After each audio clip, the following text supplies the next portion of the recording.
talk about a phrase that we all hear and use all the time. And I feel like we use it so much that it loses meaning. In fact, I know it's lost meaning for most of us. And that phrase is, I'm sorry.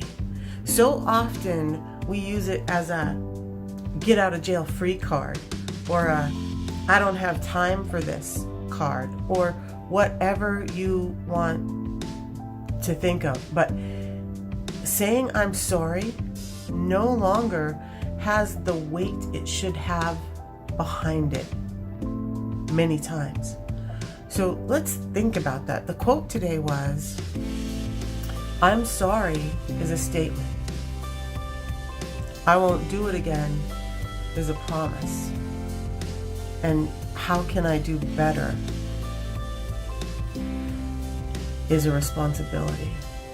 And I would invite you all, including myself, to take that last one as our I'm sorry. Take responsibility. If you're in a space where you feel like you have to say, I'm sorry, then take responsibility for it. So own up to what you did. Talk about it with the person that you hurt. Allow them to feel acknowledged. Allow yourself to let go of the guilt of what you did, especially if it's something a long time ago. But take responsibility for doing better, for making a commitment to not do that type of thing again, to hurt someone in that way again. And let them know that that's your intention, that it really hurt you to hurt them, and that your full intent is to do better. That's quite a thing to take on. So if you're not willing to take on that kind of responsibility, then don't say I'm sorry. Don't do it. Because you're losing credibility with the people in your life when you say I'm sorry and then go back out and do the same thing again. And you're going to eventually lose those people in your life. And you're losing credibility with yourself. Your subconscious listens to everything you say. And if you go out and say I'm sorry to so many people and you don't really do anything to change it or fix it,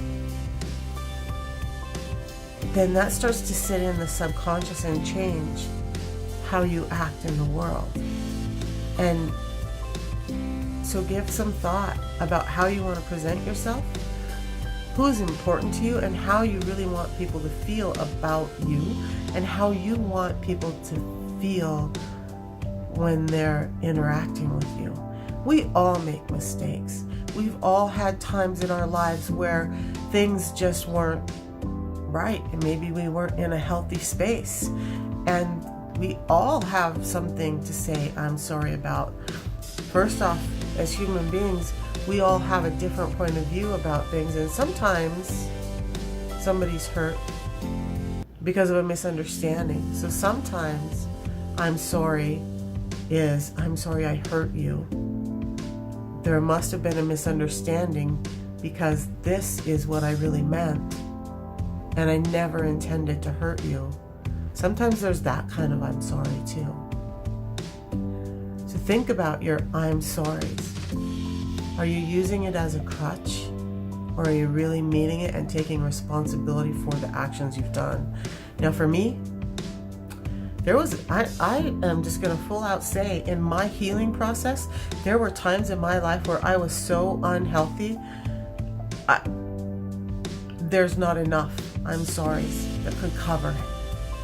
And it almost cost me the relationship with my children because of things I said and did and the way I acted during that period of time.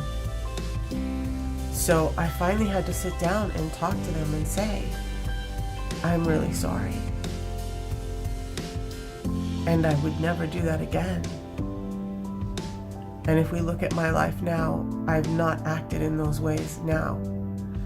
And once we came to terms with the fact that that was a past me, and that I really have worked on changing things, and that I accepted responsibility for the hurt that I caused them, it made such a difference in our relationship, how we communicate, how they feel about me, and the fact that they even want to be around me. Because there was a point in time where both of my kids, not maybe at the same time, but one or the other of them, just, they were around me because I was their mother, but not around me because they liked the person that I was.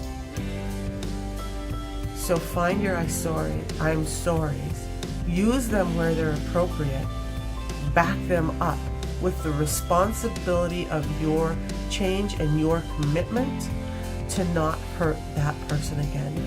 Make your I'm sorries mean something again. Have a blessed day.